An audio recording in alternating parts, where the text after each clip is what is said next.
জামুগুৰিঘাটৰ চিলাবন্ধা গাঁও পঞ্চায়তত পোষণ মাহ উপলক্ষে সজাগতা অনুষ্ঠান সম্পন্ন। ৰাংগলী ও ৰেচিপি প্ৰতিযোগিতাত অংশগ্ৰহণ 9 অংগনবাড়ী কৰ্মী সহায়িকাসকলৰ।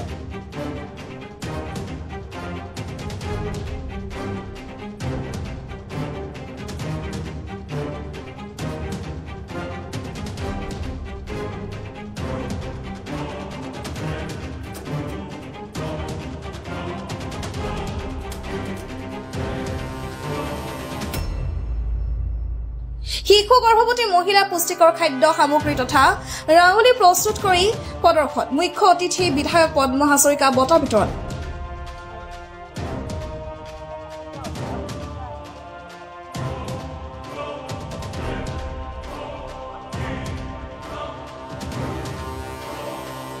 জামুগুৰিঘাটৰ চিলাবন্ধা গাঁও পঞ্চায়তত আজি পোষণ মাহ উপলক্ষে এক সজাগতা অনুষ্ঠান অনুষ্ঠিত হয়।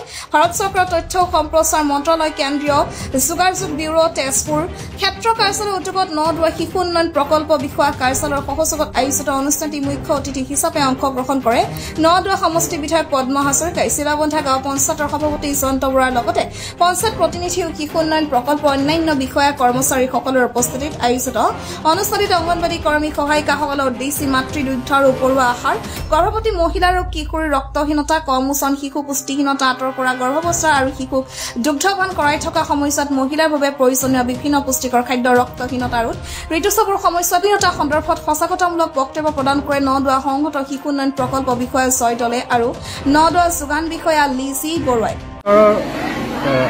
তথ্য সম্প্ৰচাৰ মন্ত্ৰালয়ৰ central bureau of communication field office Tezpur, আমাৰ চাইল্ড ডেভেলপমেণ্ট প্ৰজেক্ট অফিচাৰ 9 আৰু চিলাবন্ধা গাঁও পঞ্চায়তৰ যৌথ উদ্যোগত আজি এই অনুষ্ঠানটি অনুষ্ঠিত হৈছিল পোষণ মাহ উপলক্ষে। মাননীয় প্ৰধানমন্ত্ৰী মহোদয়ৰ জন্মদিন উপলক্ষে আৰু পোষণ মাহ যিহেতুকে চলি আছে, এই পুষ্টিৰ ওপৰত সজাগতা আনিবৰ কাৰণে এই অনুষ্ঠানটি অনুষ্ঠিত কৰা হৈছে, যাতে আমাৰ যিসকল গৰ্ভৱতী মহিলা, শিশু, কন্যা সন্তান তেওঁলোকৰ যিখিনি পুষ্টিকৰ আহাৰৰ প্ৰয়োজন সেই কথাখিনি যাতে ৰাইজক অৱগত কৰিব পাৰি, তাৰ কাৰণে এই অনুষ্ঠানটি অনুষ্ঠিত কৰা হৈছে। আৰু এই অনুষ্ঠানটিত ৰাইজৰ মাজত সজাগতা বৃদ্ধিৰ বাবে যিখিনি পুষ্টিকৰমূলক খাদ্য আছে, আমাৰ শাক পাচলি আছে, দালি, চাউল, মিলেটছ, ফল মূল, এইবিলাকৰ যোগেদি এটি ৰংগোলী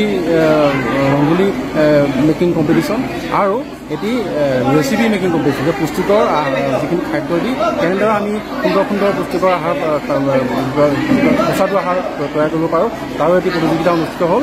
এই প্ৰতিযোগিতাসমূহৰ যিখিনি পুৰস্কাৰ আছিলে, এই পুৰস্কাৰসমূহ বিতৰণ কৰাৰ আগত তাত অংগনবাড়ী কেন্দ্ৰৰ লগতে বিভিন্ন স্থানীয় মহিলাই ইয়াত অংশগ্ৰহণ কৰিলে আৰু তেখেতসকলৰ এই যোগদানে অনুষ্ঠানটি এটা সাফল্যমণ্ডিত কৰি তুলিলে। আৰু আমি ভাবিম এই অনুষ্ঠানটোৰ যোগেদি আমি যিখিনি এই অঞ্চলত চিলাবন্ধা বিশেষকৈ আমাৰ ধলাইবিলৰ বৃহত্তৰ অঞ্চলত তেখেতসকললৈ এটি সুন্দৰ মেছেজ দিবলৈ সক্ষম হৈছিল। তেজপুৰ ক্ষেত্ৰ কাৰ্যালয়ৰ ভাৰপ্ৰাপ্ত বিষয়া সাৰংগপানী বৰাই আধৰা সজাগতা অনুষ্ঠানটিৰ লগত সংগতি ৰাখি দুটাকৈ প্ৰতিযোগিতাৰ আয়োজন কৰা হয়। স্বচ্ছতাই সেৱা অভিযানৰ অধীনত ছেক্টৰ ভিত্তিত আয়োজিত ৰেচিপি আৰু ৰংগোলী প্ৰস্তুত প্ৰতিযোগিতাখনিত শিশু গৰ্ভৱতী মহিলাৰ বাবে আৰু কিশোৰীয় ছোৱালীসকলৰ বাবে পুষ্টিকৰ খাদ্য সামগ্ৰীসমূহ প্ৰস্তুত কৰি 9 অংগনবাড়ী কৰ্মী সহায়িকাসকলে প্ৰতিযোগিতাত প্ৰদৰ্শন কৰে। প্ৰতিযোগিতাত স্থানপ্ৰাপ্তসকলক আকৰ্ষণীয় বঁটা প্ৰদান কৰে 9 সমষ্টি বিধায়ক পদ্ম হাজৰিকাই। প্ৰতিযোগিতাত অংশগ্ৰহণকাৰীসকলে একোখনকৈ মানপত্ৰ প্ৰদান কৰা হয়। সুন্দৰকৈ আয়োজন কৰিছে আমাৰ ICDS ব্লকৰ CDPO, তাৰপিছতে জনসংযোগ বিভাগ, দুইটা মিলি পেলাই পঞ্চায়তৰ সহযোগিতাত ইয়াত সুন্দৰকৈ এই প্ৰতিযোগিতা আয়োজন কৰিছে। কুইজেই হওক, বাকী এই যিখিনি খাদ্য বস্তু প্ৰস্তুত কৰিছে শিশুৰ কাৰণে, মাতৃৰ কাৰণে, যে গোটেই সুন্দৰকৈ সহযোগিতা দেখিছে কেনেকৈ সকলোৱে কৰিছে আৰু প্ৰতিযোগিতা সুন্দৰ হৈছে। বস্তু যিখিনি বনাইছে মই নিজে টেষ্ট কৰি চাইছোঁ যে সকলোৰে কাৰণে উপযোগী এই বস্তুখিনি বনাইছে। মই যে প্ৰধানমন্ত্ৰী ডাঙৰীয়াৰ জন্মদিনৰো শুভেচ্ছা, লগতে যি উদ্দেশ্যৰে শিশু আৰু গৰ্ভৱতী মহিলাৰ কাৰণে গতিকে এৱাৰনেছ হৈছে, আমি নিশ্চয় সুস্থ শৰীৰৰ সুন্দৰ শিশু পাবলৈ সক্ষম হ'ম, ভৱিষ্যতে এখন সুন্দৰ শক্তিশালী সমাজ পাবলৈ সক্ষম হ'ম। গতিকে এই আজি আয়োজনৰ কাৰণে মই তেওঁলোকলৈ ধন্যবাদ জ্ঞাপন কৰিছোঁ।